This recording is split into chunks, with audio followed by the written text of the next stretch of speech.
Hi guys, so today we have a super cool live. We have Justin Melnick and Dita the hair missile joining us.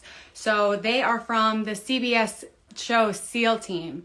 So Justin has a really awesome career and I can't wait to dive right into it. So here we go, right on time.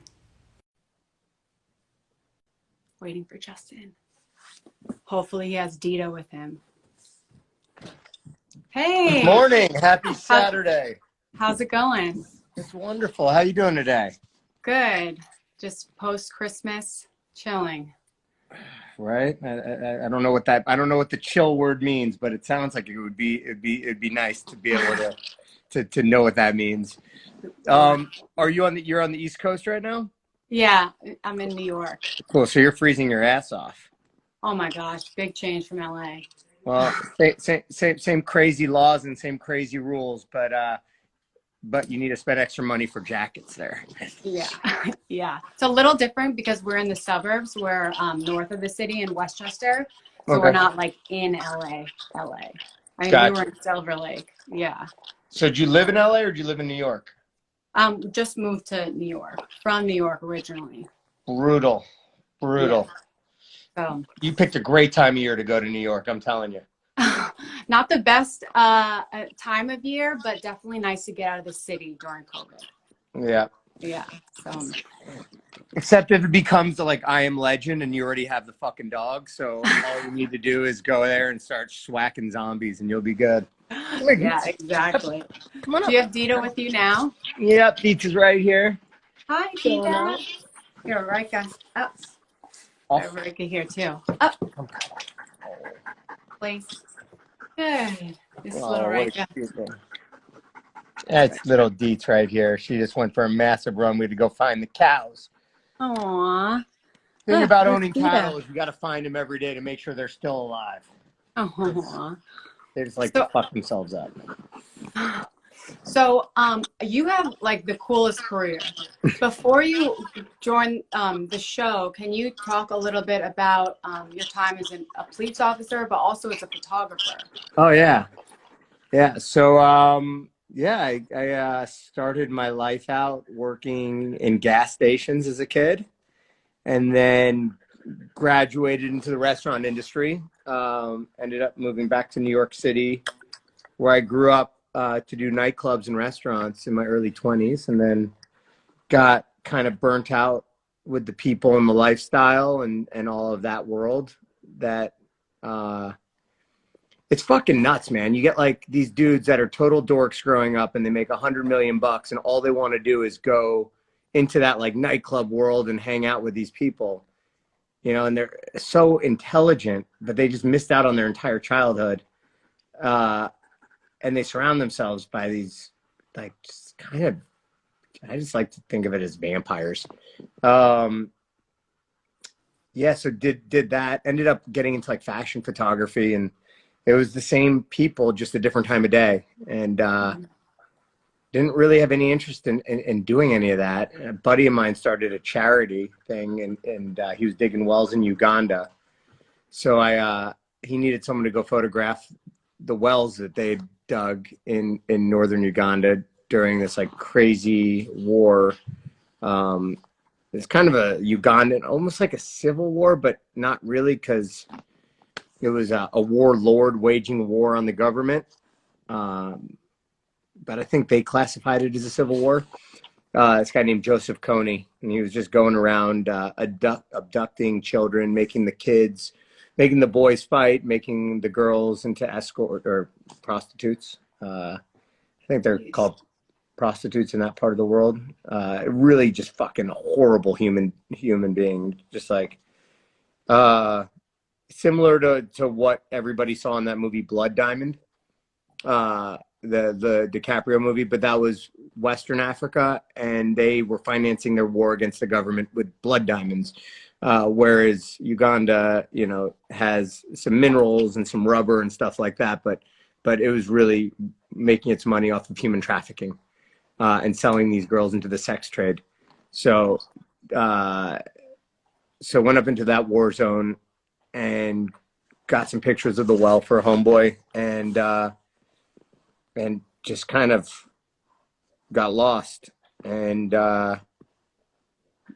it's one of those moments where, you know, I hate referring to the Matrix, but it's that Morpheus moment where he's, you know, someone sitting in front of you with that blue pill and that red pill, and you can take that red pill and you can wake up in your bed and your life will just continue on, or you can take that blue pill and fucking see what's really happening in the world. And I swallowed a double dose of that fucking blue pill. And I got the bug, and I knew nothing about war photography. All I knew is that I wanted to go to Iraq and Afghanistan, and I wanted to go in bed with troops and jump on that train.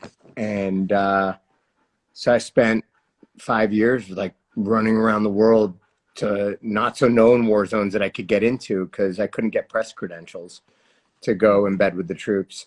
So I, you know, everywhere from Yemen to Venezuela, you know, to parts of Southeast Asia, and just got lost, just got completely lost, and in doing so found myself. And then it all kind of culminated in the end with an Afghan trip, and I went there for a 2-week project that turned into 3 months of just getting lost in Afghanistan and hitchhiking around the country with different units, you know, meeting dudes in parking lots and jumping on Blackhawks with them and tearing off on air assaults and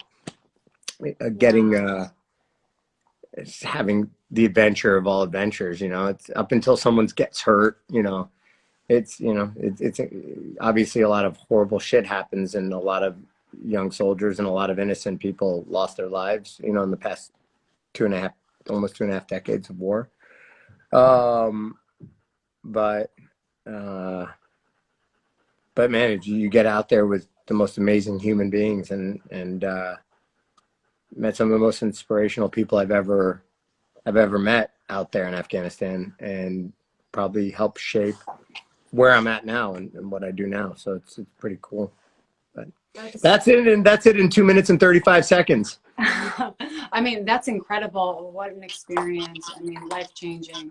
When you're photographing, you mentioned credentials. How does it work? Like, are you in gear and you like get with a crew?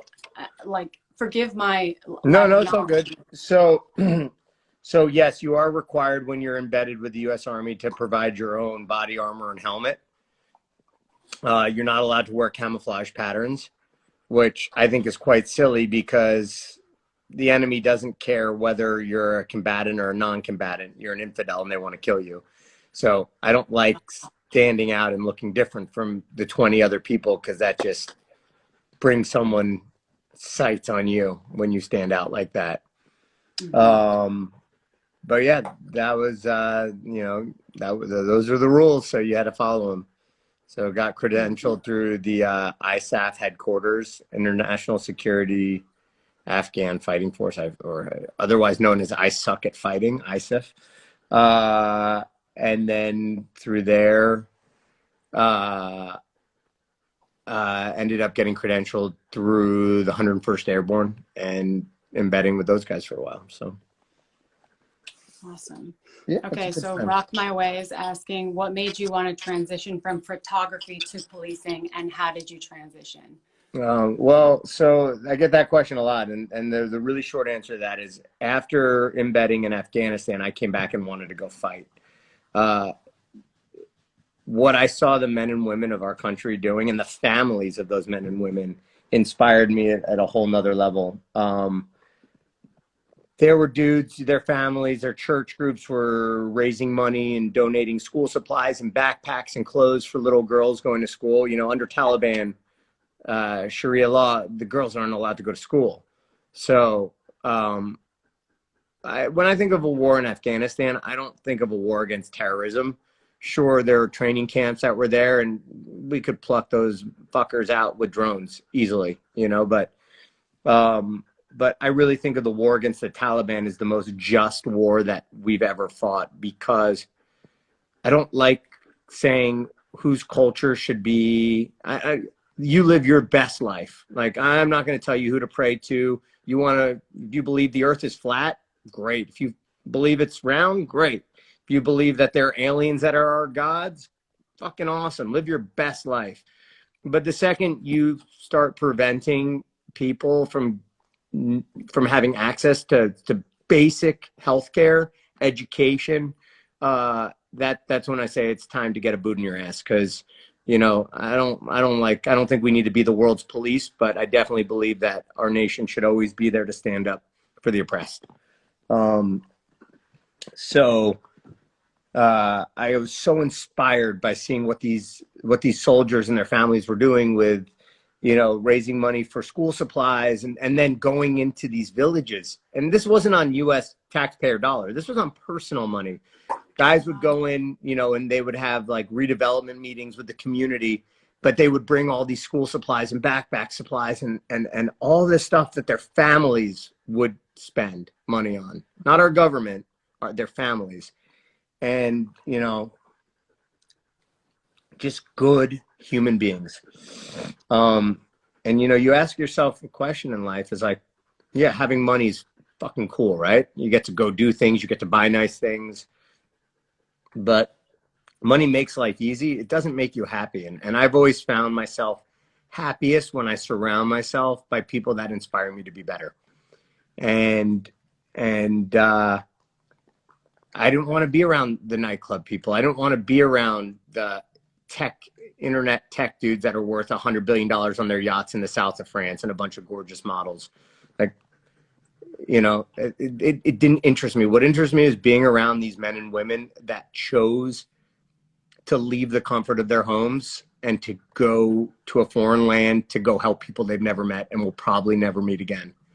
And so got back from that whole trip and started going down the process to go into the military. There was this program that really called out to me that I was really excited about, and had to make some real world life calls at 30 years old, and did not find myself. I didn't think, knowing myself and making a realistic judgment call about my capabilities, I didn't think that I was a good candidate for what I wanted to do. It's just kind of hard when you have to look at yourself and say, well, this is kind of my dream. This is what I want to do. I don't think I can pull it off. So I didn't go down that road. And then I ended up in Indiana randomly, and then became a cop there. And that was really just how I was able to feel like I was contributing some sort of service to the community, to people, to be an asset to our war fighters and to help people out there, bigger than myself. So that's the transition from photography to law enforcement. Wow, that's awesome and very powerful. And you said that you were from New York City originally? Yep, born and raised. Wow, what a transition. Mm-hmm. Wow. So you're in Indiana, you're working as a police officer. How long were you working as a cop? Well, technically, I'm still fully sworn, so I still maintain my commission. I still maintain my powers of arrest. But I'm a poster boy at this point. It's the second. I can't take anyone into custody. Everyone within 500 miles knows who I am there, and it's just let's sue them and make some money. It's a quick paycheck for somebody. So so now my roles and responsibilities are equipment training and going into the schools and integrating into the community and using our platform from the show to create interaction between our community and our police department, which actually has worked really wonderfully, and I'm really proud of the initiatives we've been able to do. And most people hate cops. If you're a cop with a canine, you get a little bit of attention, but if you're on a TV show and your dog's the most famous dog in America other than Lassie, it's you really get a lot of interaction with the community. And if we can use that to establish a relationship and a basis of trust and interaction, then it's a fucking solid win. Excuse my French. hmm Well, first off, thank you so much for your service, not just as a police officer, but also your time in Afghanistan and photographing and bringing what's happening over there to people because, I mean, we don't have that access. So thank you for all of that. Um, so how the heck do you go from being a police officer in Indiana to now being on a TV show? You know, I've always had the motto in life, never say no. Uh, if it's not illegal or immoral, always say yes. There's 24 hours in a day, and as long as I can get like 3 or 4 hours of sleep, we're good to go. But I just don't ever say no. I So the show ended up being really random and weird. So Mark Owen, who wrote No Easy Day, which is the book about the big mish to kill bin Laden, I knew him from when he was in the military still. And then Tyler Gray, who's also on the show, who's a former Delta Force dude, who I've known for about 10 years, and is Dita's favorite uncle. Oh, look at that little face right there. Aww. This commercial is brought to you by Xanax. Who needs Xanax when you have a furry friend? So all joking set aside. So yeah, so they were shooting the pilot episode in New Orleans, and they needed a dog for it, and they needed someone who could fast rope a dog. So they brought me and Dita down for the pilot episode, and the rest is history. So the show got picked up, and just I wasn't even supposed to be in it. They were going to use the dog, and then the dog was going to be one of the actors' dog on the show, and I was just going to be a stunt double for the guy to do the fast rope sequence and the CQB stuff. And then I got down there, and the showrunner was like, "You should just be the dog handler." So then after that, the creator of the show named my character by the end of the pilot episode on the final script revision. My character got a name, and then when the show got picked up, we got invited to move out to Hollywood and go do it, and spoke to my chief of police, and you know, he's such a great dude, you know, and most guys, I probably nine out of 10 other chiefs would have been like, okay, cool, no worries, but you're fired, you know. He was like, no, go do it. This is a great opportunity, and be an asset where you can. And you know, it's great. I get to help a bunch of different federal agencies and other organizations while I'm in California, and I get to keep, you know, being an asset to my team and other law enforcement agencies. So I don't feel like I'm a total LA douche right now. But you know, I could have grown a man bun and put on super skinny jeans. Called it a day. No, nothing against man buns, guys. Just playing. But seriously, don't grow a man bun. So okay, so how old was Dita when you first when they asked you to be on the show? Dita was 3 years old when we did the show. Okay, so did they ask so Dita was cast before She was never cast. We literally just showed up. like you were consulting, or no, literally they called and said, hey, can you come in and do the show? Wow. So literally just was like, fuck it, let's do it. Flew to New York. All my equipment was in New York, overnighted about 80 grand, 2,000 pounds worth of gear to the pilot, because the gear that they'd rented for it was all just garbage. You know, people will tell you that they love this, you know, the show is incredible because the fucking writing on it is insane. The characters are, you fall in love with the characters because of the way the show is written, you know. But the thing that makes the show, remember, we've been at war for 20 years. So there's a lot of people in our country, in the world, that have carried weapons in defense of this nation and in defense of democracy and freedom over the past 2 decades. So there's a level of authenticity there when it comes to the equipment and the uniforms and all of that, that you can't purchase. You can't rent that in Hollywood. And, you know, Hollywood, you never know what you're doing till 2 weeks before, because the scripts come out and then you got like 2 weeks to prep an episode. So, so in order to, you know, these military companies, they have multi-billion-dollar contracts. They don't care about a TV show. Mm-hmm.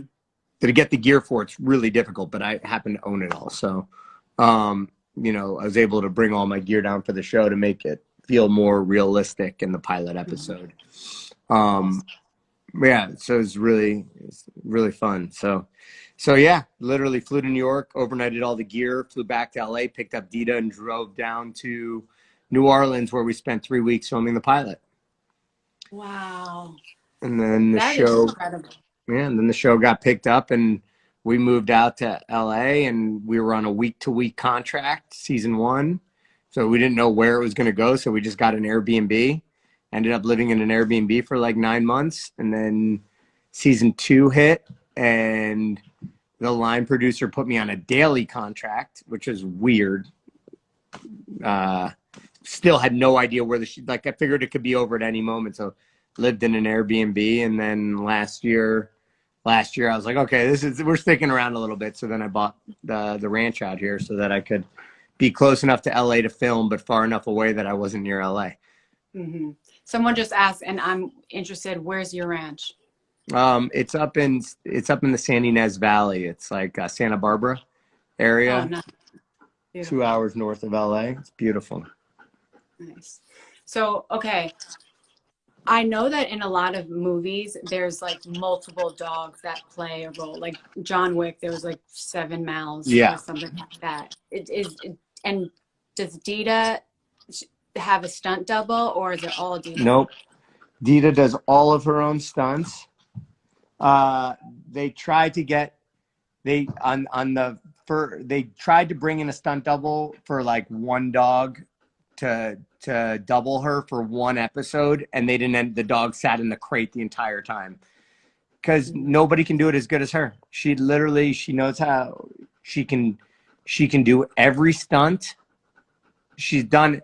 It's really important to me. If my dogs are representing military working dogs, it is so incredibly important to me that out of respect for those dogs, that these dogs do everything in real life that those dogs do, whether skydiving, jumping out of helicopters, fast roping, rappelling.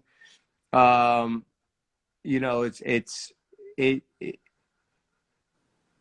is the environmentals. And it's not just a weird social media gag to throw my dog out of a helicopter. You know, it's like, it is so inherently important to me that this dog can show up to any military unit for training and smoke all of the dogs. You know, find odors better, have better obedience, feel more comfortable in aircraft. You know, there's nothing that this dog hasn't done that any special operations dog has done. That is awesome.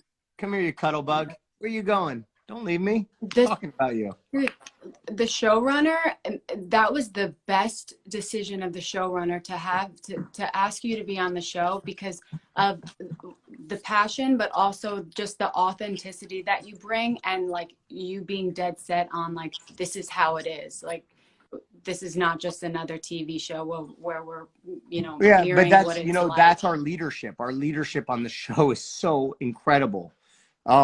You know, generally in Hollywood, like if you watch any other show, it always is bullshit. It never feels authentic, because they'll have a tech advisor on set, and the director will be like, okay, the helicopter lands and we need to get these 4 dudes to that building. How would they do it in real life? And then they'll call the tech consultant, and the tech consultant will run up to set and he'll take off his headphones. Yes, sir. Okay. Well, the first 2 guys would go here and here, and then the second 2 guys would run past them and slap them on the shoulder, and they would end up right here. And then the 3rd and 4th guy would end up right there. And then the director's like, I don't have time for that. Just everyone jump off the helicopter, run towards the building, and karate kick the front door and go through. You know, and with our show, our leadership, our showrunner Spencer Hudnut, our executive producer Chris Chulak, you know, they've said, you know, the consultants are able to, you know, like you can tell the directors what to do, you know, in that sense. Like, it has to be authentic, it has to be realistic. These guys are telling stories of what our men and women sacrifice on a daily basis. So it's important to them. It's really important to them to tell the stories accurately and correctly. And what's the point of putting all that effort and writing all these phenomenal stories if it takes one guest director to mess it up? Because, you know? Yeah. So. It's interesting that we're talking about this because yesterday I was with my Uncle Billy, who's a battalion chief during 9/11. And he was talking about, obviously he has gone through a lot of trauma, you know, the aftermath of what he did during 9/11, and just, I mean, what the fire departments just saving people. I can't even describe it, but we were talking about afterwards, because there were a lot of people that wanted to make movies about 9/11 and like World Trade Center with Dennis Leary. Anyway, they invited the New York Fire Department to go and be on it. And when they showed up on set, my Uncle Billy was like kind of pissed, like, because the way that the set was set up was just not accurate. And he went up to the director and said, like, that's not how it went. And like, sure enough, they changed it and like listened to the New York Fire Department, who's there, and like wanted and made it as accurate as it can be for a movie. So yeah, I think as Hollywood is, I do think that the people that like really want to tell the story of how it is do want to listen to the people that were actually there and not just make a movie about it to make a movie. Right. So, anyway, back to Dita and you and the show. How did you train her to do all of that? Well, I mean, hey, Dita, come here. Every day is training. Every day, you know, every day we're always looking for things to challenge ourselves with, you know. One of her favorite things that she's learning now is how to wrangle cattle, so she can help me push them in certain directions. So she'll just chill out and lay down, and I'll push cattle up the hill, and then I'll send her in to push them left or to push them right. And you know, you can use your directionals to wrangle cattle. Apparently, it's pretty cool. So yeah. So when was Dita trained in like protection or anything like that before No, getting up? no, I mean, she does bite work, but she's not a bite dog. She's a single purpose narcotics dog. Okay. But you know, she enjoys biting. I think if someone were to attack my wife or to threaten my kids, she would go into full velociraptor mode. Oh, I'm sure. I mean, she can level dudes.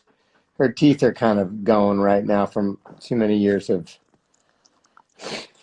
It's perfect. There's like no tartar, and they're perfectly white, but they're all ground down from bite work and missing a couple little teeth. Yeah, she's not a bite dog. Neither her or Pepper are bite dogs, but they both hit. Mm-hmm. So Nice. I don't really want bite dogs. I don't need an asshole Malinois.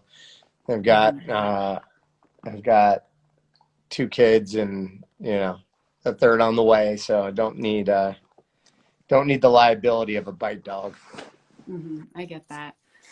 Um, can you describe what a typical day on set is like for both you and for Dita?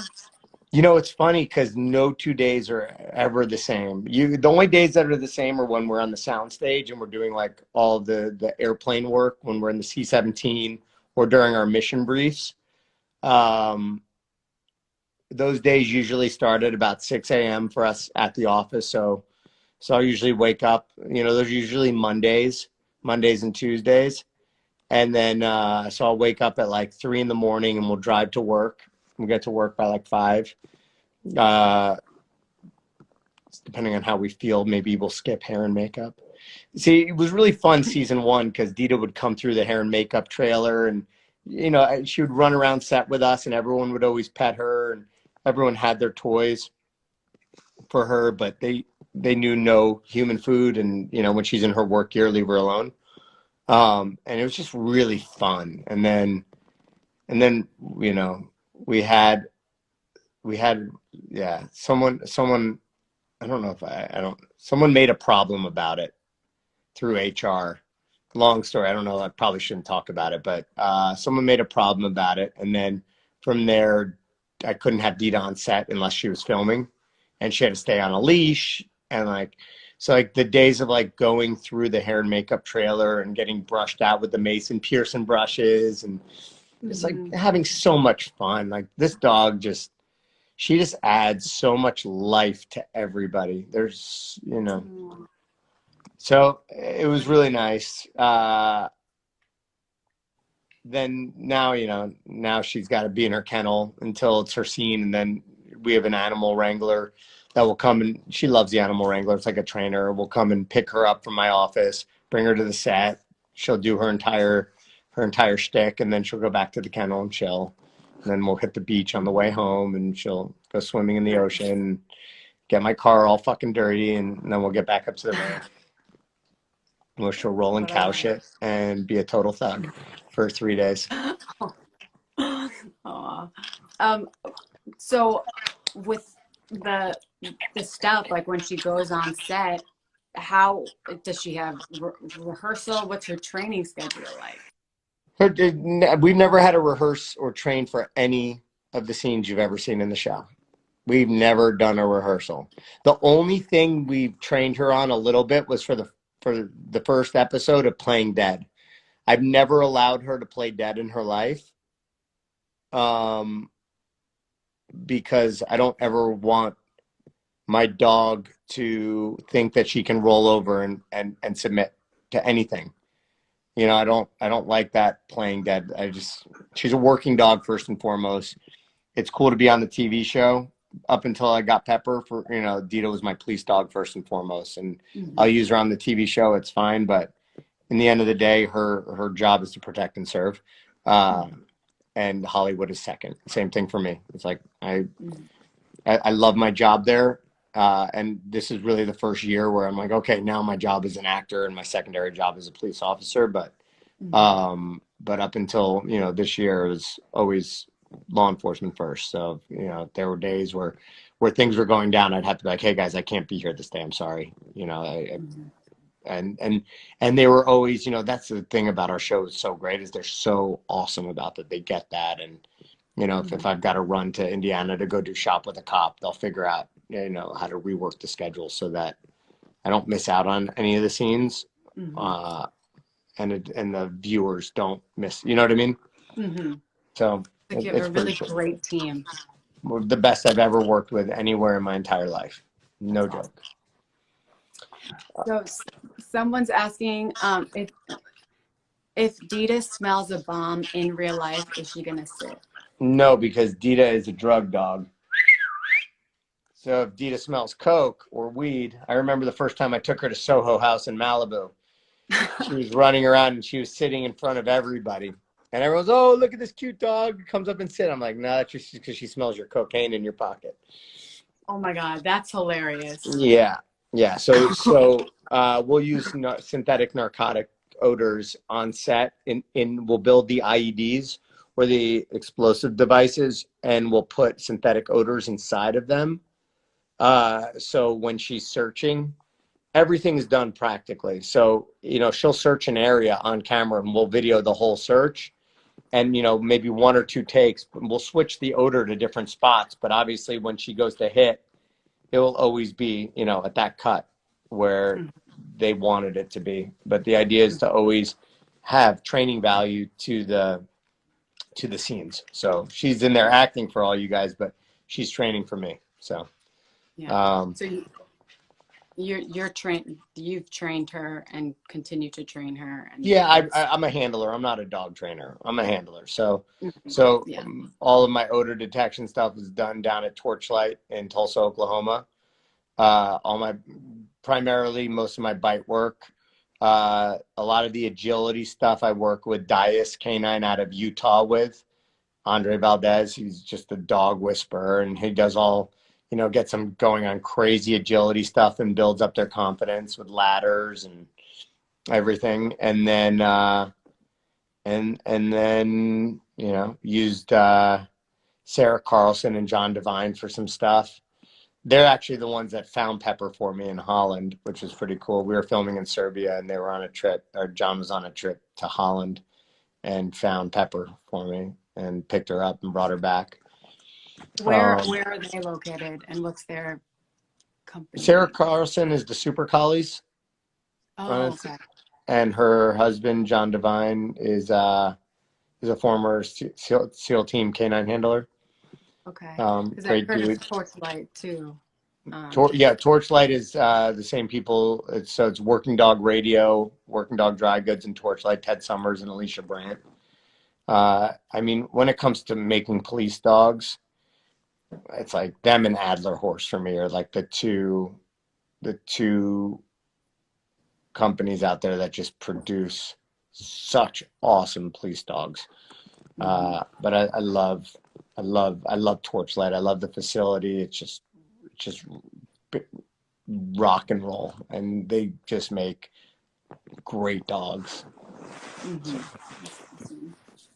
So how did you know that it was ready, that Dita was ready to be off the show? Like, how did that transition go?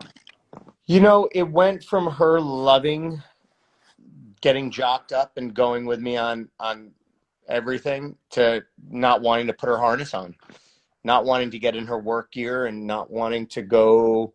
And when, people started racking weapons, she'd start getting a little, we just got, you understand, like, it's fake for us. It's all just a TV show, but for them, it's real. And every gunfight, dogs, military working dogs, the most high speed units don't get into that many gunfights in their career. Every scene is 5 takes. Every scene is 5 takes. So that's us getting blown up 5 times. So one day she just didn't want to do it anymore. And it's my best friend in the world. And there's no amount of money in the world I would ever take. No fame in the world I'd ever take to put my best friend through something she doesn't want to do. If she wants to be there, then fuck it, we'll do it all day long. If she's enjoying herself, I'll sit out in the wet, cold weather and keep her going. Nothing better than seeing something you love happy. So she just got over it. So the writers were so awesome. You gotta understand, they all love her. Everybody on that set loves her. So we spoke to the writers and the executive producers, and they were cool with writing her storyline of where she retires out, and got to keep her on the show because America loves her too much to not have her there. So it just works perfectly to have her with Jason Hayes. 2 old crusty war dogs at home. No, neither of them are old crusty war dogs, but they are, their storylines as characters, all they know is war. Jason Hayes and Cerberus, that's all they know. They're both of those characters are break glass in case of war type people. They don't know how to turn it off. So it's so fitting, and she loves him to death. So it's really fun. It's weird to not be with her on camera those days, but she loves her animal handler that comes in to take her, and she loves David. So it's just fun. Like I'll stop down because my office is right above that soundstage. So, Mm-hmm. I'll pop down from my office to check in and say hi, and she'll be like cuddling on the bed with David, eating, Oh. now that she's retired from police work, I let her take human food. So he can give her some beef jerky, some turkey jerky, chicken strips, whatever. And it's just so cute. He bought her, not oysters, salmon eggs. He bought her salmon eggs one day, really nice, fancy salmon eggs, and just fed it to her out of Wow. the tin. She was like, Dad, can I have this? I'm like, live your best life, lady. She just dug into it. Love Really it. cute. Someone just asked, do you see her happier playing her role as Hayes' dog now than being the military dog? In the beginning, she loved the military. For the first season, she loved it. The first season, into season, midway into season 2. And then I started seeing signs that she would do it, but she was just kind of like, and by season 3, she was like, I don't want to do this anymore.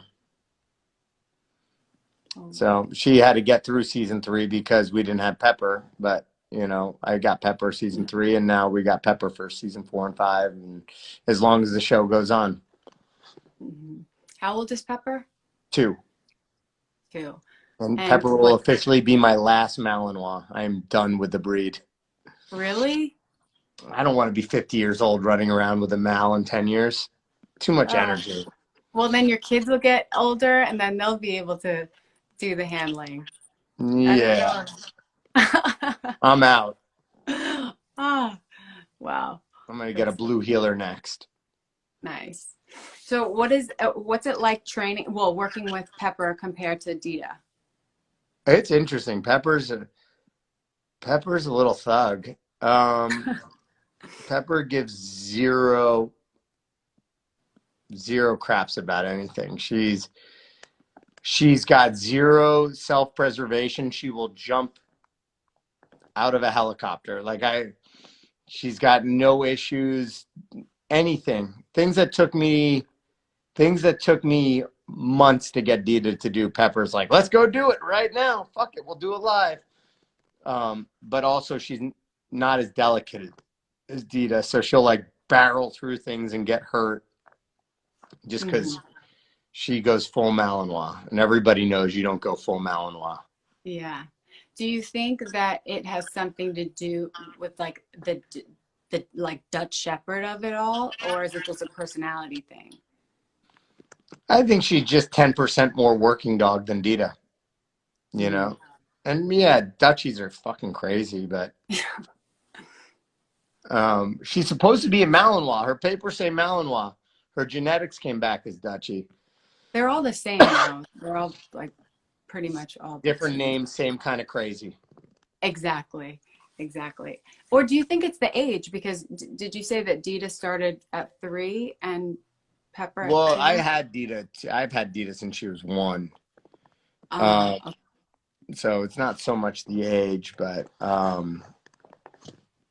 it's just different dogs. I mean, you go into a kennel, there's dogs that same litter that have different drive levels.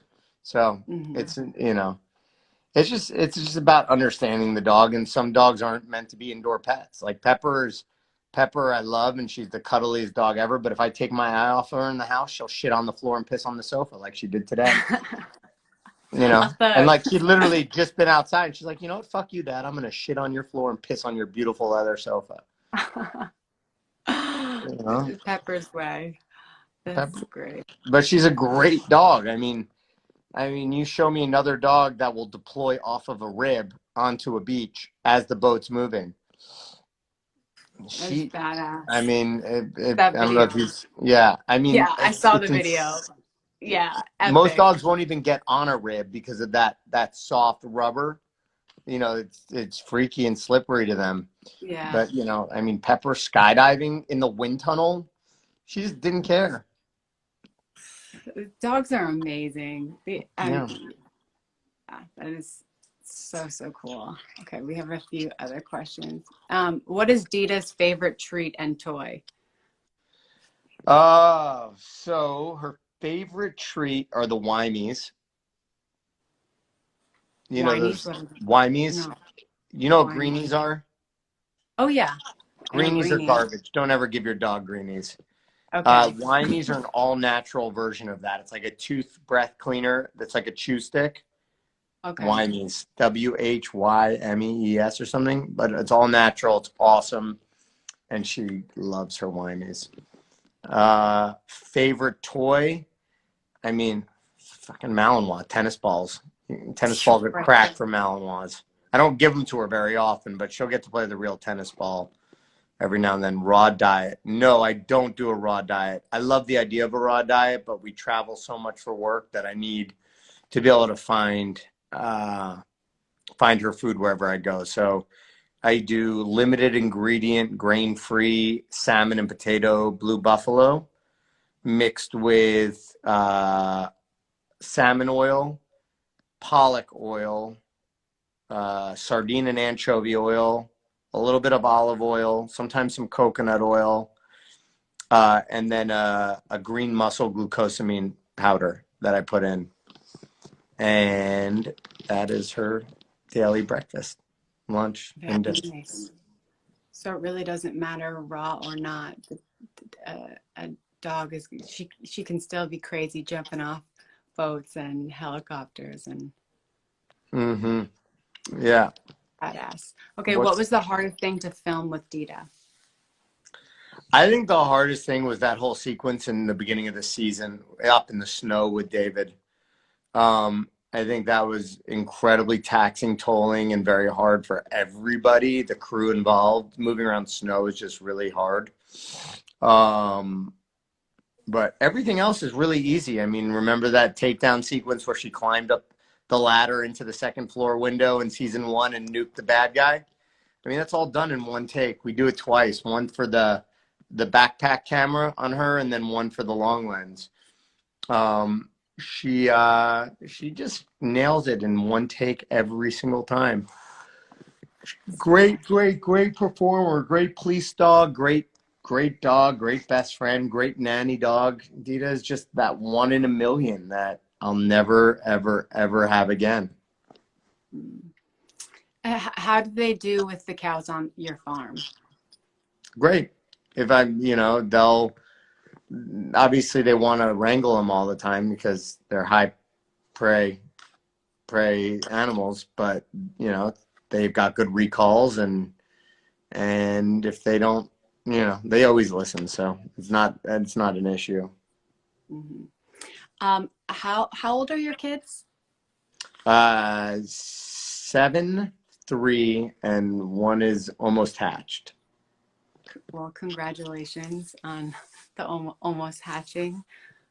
And how are they with your kids? I imagine that they would be good, but Pepper's great. It's like any Malinois or working dog. I'm very diligent and on top of having Pepper around.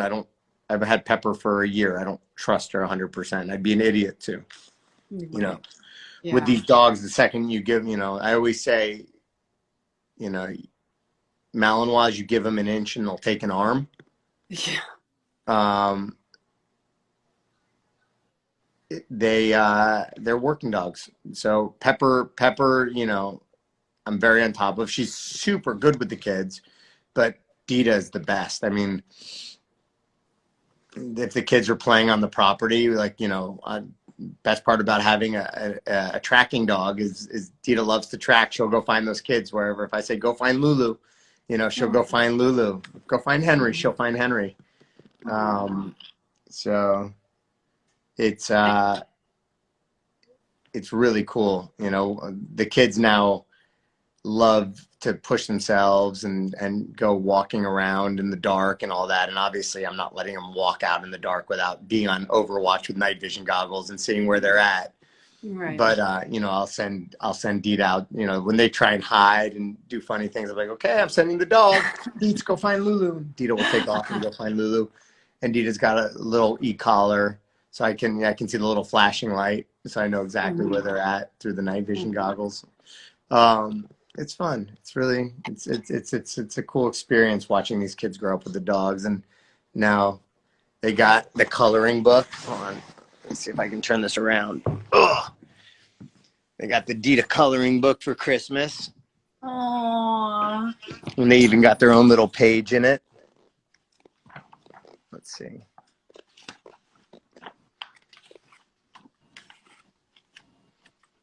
Oh, you're looking at your own coloring book?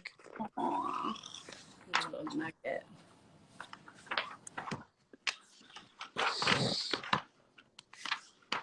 I love that one. There they are. They got their own little page with deets. Aww. So sweet. So do you guys have family viewing nights? What's family viewing? Viewing nights, like watching the show, like everyone gets together and all watches. I don't even own a TV. What? I don't even own a TV. Really? Oh my God. I haven't had a TV in 20 years. Damn. So, and how do you watch the show? Or do you even watch the show? I've seen the show on real TV. I've seen the show in movie theaters like 5 times. And I've seen it on real TV like 3 times. And then I usually will watch all of the edits. Oh, by the way, guys, you can go get your coloring books on Amazon Prime. They're up on Amazon now. So you can find the link and post it for all of your fans. The books go, so all the books, we take the money from them and we make up books and donate them to the USO so that when troops come through with their kids have coloring books. Because as a new father, I've learned there's nothing better than giving your child a coloring book because it occupies them for hours. And then, yeah, we just donated like 150 between the USO and an orphanage out in LA. So the proceeds from that book go to providing coloring books for kids that could use a little bit of cheer. Sorry. Did you guys just So that watch the show. We have an editing service. So like every time a network cut or director's cut or producer's cut goes up, I can get it off a cloud and watch it on my computer and give my editing notes and stuff like that, or continuity stuff or things, whatever information I can do to help, be an asset to the team. So before it even hits air, I've seen every episode maybe 7 or 8 times. Mm-hmm. And so, did the kids watch the show? No. Or no? No. I'll show them so little. Young. Yeah, I mean, there's still, things that aren't appropriate for 7-year-olds to see on there. But, right. But yeah, I'll show them clips of Dita and, Dita doing stuff. And, they're no stranger to watching Dita do bite work or seeing, we have that whole agility course on my property that I built for them. So they'll come down and, they'll run the agility course with the kids. And they'll climb the A-frame and climb all the obstacles and make the dogs follow them. So it's fun. Make them pick whatever obstacle scares them the most and do it till they're not scared of it anymore. That's the way to do it. How is Pepper with your wife? Great. She's pregnant. Great. I mean, Dita's really like, Dita sleeps on the baby bump all the time. Like Dita's the ultimate nanny dog. I don't know what I'm gonna do when her time expires, but Dita is perfect. She really is the perfect dog. Other than the fact that I pushed her past her threshold for war, and she just doesn't want to do that anymore. She is just the perfect dog. Where'd you go, Deets? Puss. Oh, were you sleeping on the kid's bed? You were in the bed? Come on. Oh, hi. Can you say hi to all your fans? Hey, say hi. Someone's asking, can you please give Dita a kiss on the head for you? Please, come here. Let me give you a kiss. You ready? Come here. Right here. You're not going to fit through there. Oh, come here. Come here. I got to give you a kiss. Cup. Mwah. There we go. Okay, from Rock My Way. Do you give any insight to how episodes are filmed with your LEO experience and training, or do they rely more on those like Tyler that are former military? Both, it's, the tactics, that you'll see on a show will never be anything, we make it realistic enough to keep guys entertained who carry a gun for a living, men and women that carry a gun for a living. But we don't make it realistic enough to the point where our adversaries can ever watch the show and pick up on tactics, techniques, or procedures that could get dudes hurt downrange. Mm-hmm.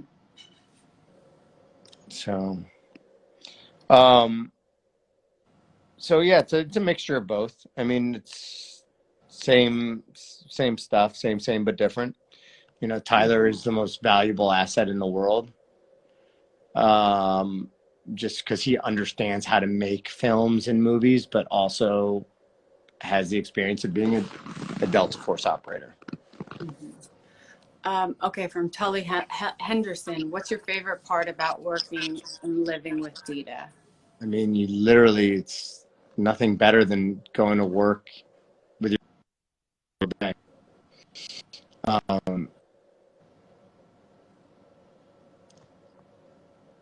It's just awesome. It's just you wake up in the morning, get a quick snuggle, brush your teeth, take a shower, go to work, get jocked up, and your best friends with you.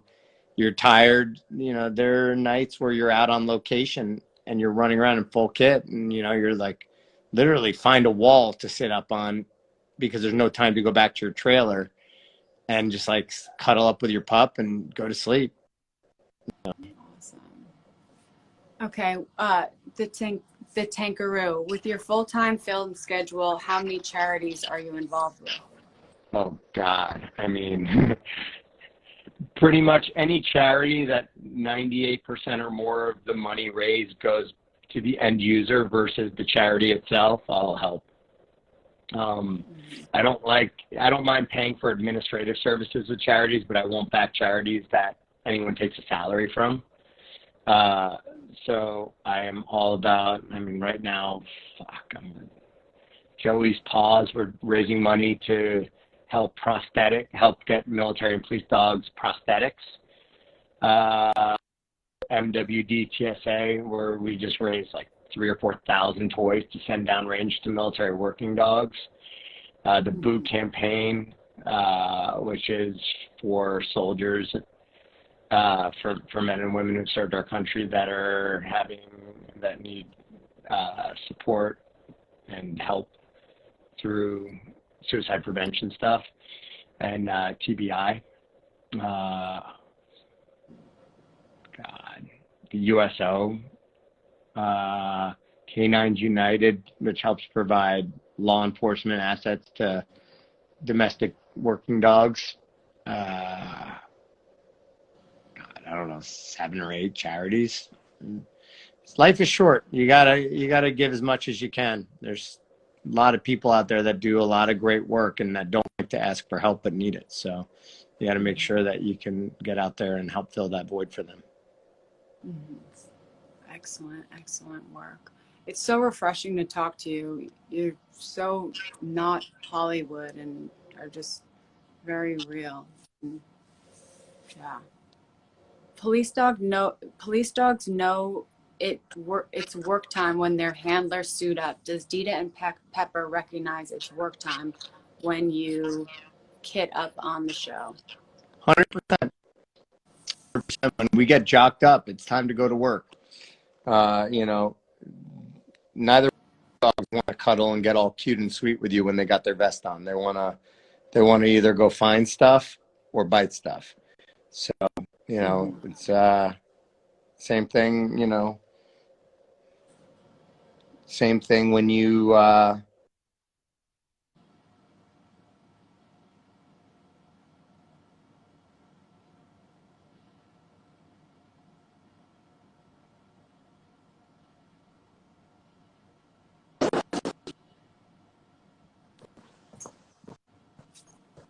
think you're cutting out.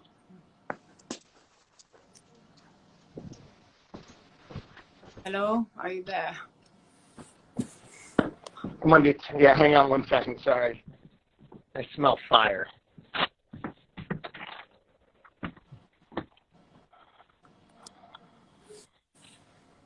Maybe I'm imagining it, losing my mind. I don't see any smoke plumes, so we're good. Fire is one of those things up here on windy days that can cause a little bit of a kink in your plan. It's like one giant tinderbox. Awesome. Well, I got to get out. I got my horse that's waiting for me right now. Any final questions before I run? The last questions are kind of all the same. The final question, and it was so lovely chatting with you. What is your best memory working with Dita on the show or in real life?